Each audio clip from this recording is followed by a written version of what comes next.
So this next song is inspired by a writer, and I want to tell you a short little story, if you don't mind. Do you guys mind telling a short, very short story? Yeah, too short. Nathan hates it when I talk.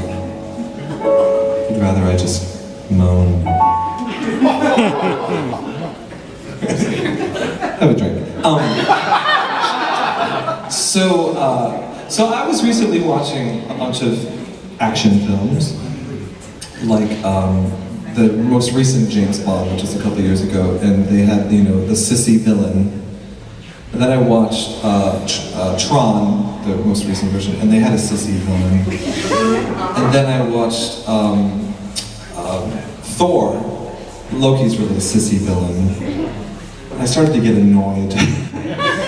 Like, oh, these fucking sissy villains.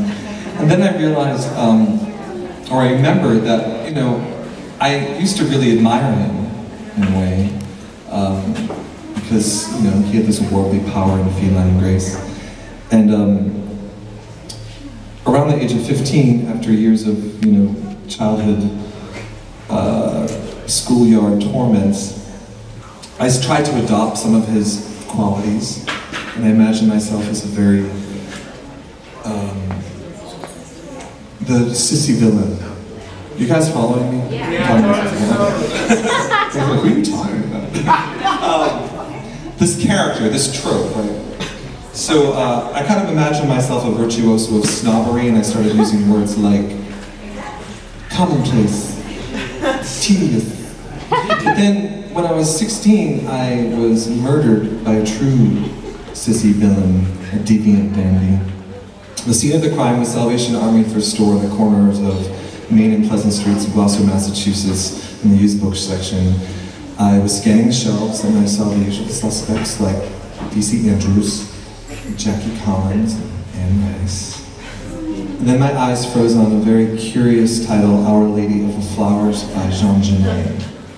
I pulled the paperback off the shelf, I flipped it over, I read the back. There were words like homosexual, transvestite, thief, murderer, sublime, banned in the USA. So hungry for any evidence of what I suspected was myself, I bought the book for 50 cents. Took it home, and later that night, I really sunk my soul into its pages, and I learned from the introduction by Jean-Paul Sartre that Genet wrote the novel in a French prison around 1940, and he wrote it on paper bags until it was confiscated and burned, and then he began again. So, as I devoured those words, his inverted narrative, subverted mythology, sublimated realities, he literally blew my brains out. So, he kind of assassinated all literary forms that I had known for them. Like, life became its own religion, sex its sacrament, and self-annihilation through art its salvation. He made getting crabs spiritual communion.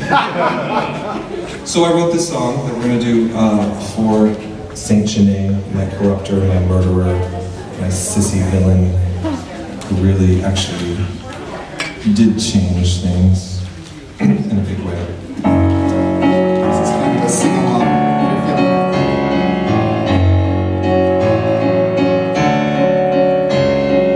Owe me or bang me, love me or hang me, my little dead rotting wood. Time is a dandy, watch all your pieces fall limp as a Jesus, my little dead rotting wood. Bones snap like crackers, I'm your angel of mercy and death. Come to witness your final foul breath. Life is easy, just let it go. Roll back your eyes and enjoy the show.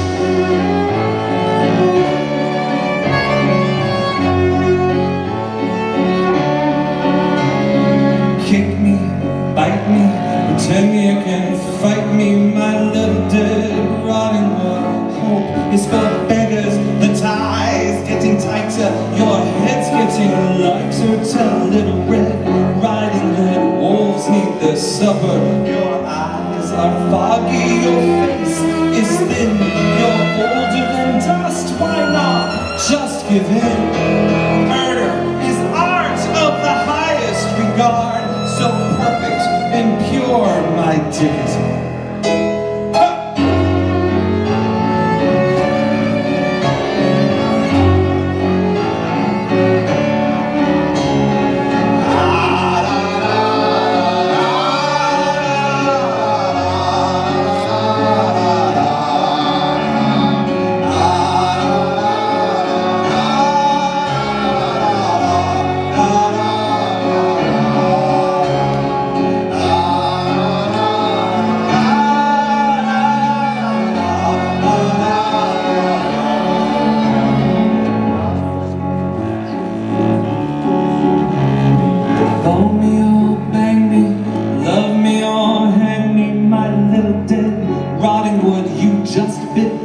one so quick to go placid, useless and